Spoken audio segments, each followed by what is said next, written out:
Science education, fitness too. Molecular Mom's got it all for you. Hi everyone, thanks for joining us for our second episode of Molecular Mom. So we got our first question from a follower asking what inspired us to create Molecular Mom. Well, part of the inspiration was due to women's hidden contribution to science. Rosalind Franklin is probably one of the most famous women scientists, and she was actually the victim of ascribing women's accomplishments to a man. She was responsible for much of the research and the discovery of the helical structure of DNA, which everyone knows what DNA looks like, this helical structure. Even it inspired our logo, this double helix of DNA. And her accomplishments were not recognized at first, and she was crucial to the discovery of that structure of DNA. But she's been a real inspiration to me personally. She was a very passionate woman. She worked very hard, but she played hard as well. And so she was an inspiration to me, and I think she's been an inspiration to a lot of women scientists out there, and also made them aware of, if they were not already, how women are mistreated in the STEM fields.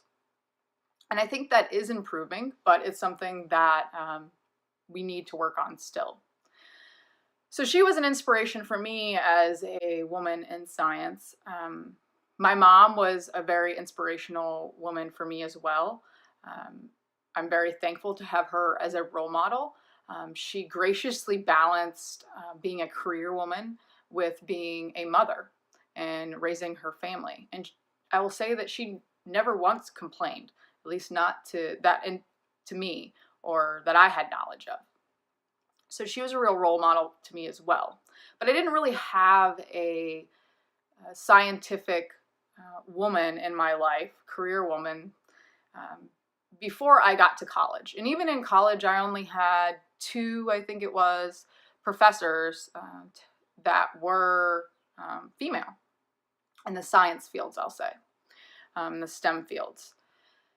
And once I got to grad school, that gender disparity was even worse. There just aren't many tenured science professors out there in academics. So it's not surprising that a recent study that I had shared, that 43% of women who have children leave the STEM employment,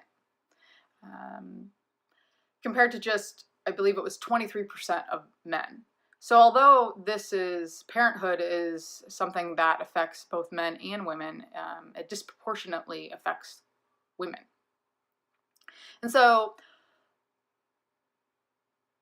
I've been very fortunate that I've had supportive mentors throughout my education and career, which is likely the major reason why I did not leave STEM when I became a mother.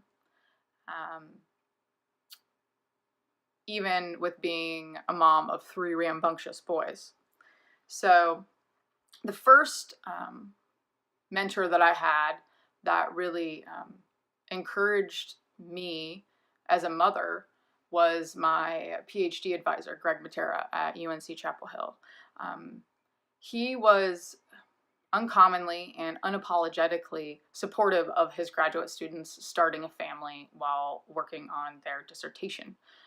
That's not common at all to have a mentor that was supportive.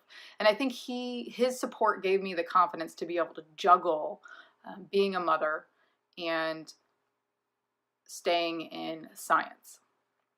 I also had mentors when I made my transition into the clinical diagnostic field and into industry, both men and women, I will say, that were supportive of having a family as well. So I had my second 2 boys once I made that transition into industry. But I would say the biggest factor of being able to stay in the STEM fields while being a mother of 3 is picking the right spouse, someone who treats you as an equal, someone you don't have to worry about when you come home, them complaining that you didn't do your gender specific chores. My husband really treats me as an equal, and that makes things so much easier.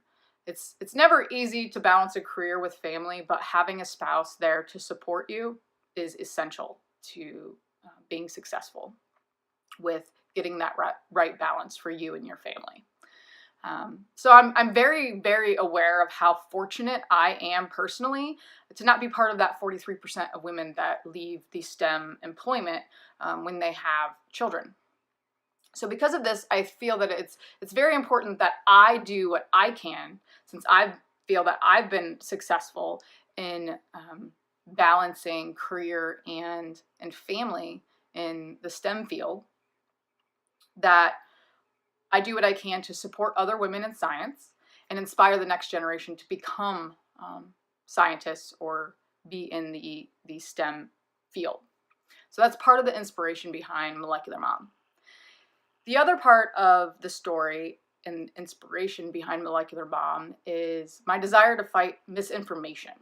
So it's very apparent when you look on social media that the anti-science movement seems to be spreading like wildfire. There's a lot of misinformation out there. Just for example, anti-vaccination. A lot of the anti-vaccination parents are highly educated parents. So you would think that they would be looking at facts. What does the science support? But I think a big part of what is fanning the flames of this anti-science movement is that the general public doesn't have they don't have a relatable face to a scientist or to someone in the STEM field. There's Bill Nye the Science Guy and Neil deGrasse Tyson. I guess those are the two prominent scientists that are in the media, which I'll add are both males. And I think, though, not having a relatable face leads to this distrust of science. So part of the hope is that by starting Molecular Mom, we can put a relatable face to a scientist, someone in the STEM fields. Then maybe that can help to combat the resistance to science and technology if there's a relatable face, someone who's not just a scientist, someone who's a mother, a baker, a fitness enthusiast, a wife. And so those are the main components of what really inspired us to create Molecular Mom. So I hope that answered the question that maybe some of you had about what this site's going to be all about and the information that we're going to be sharing. I just want to thank everyone who has liked our page, liked our posts. Please stay tuned for the next episode where I am hoping to share some interviews with some inspirational thought leaders in the STEM fields that are both mothers and scientists. So thanks again for tuning in. I'll see you on our next episode. Science education, feel this too. Molecular Mom's got it all for you.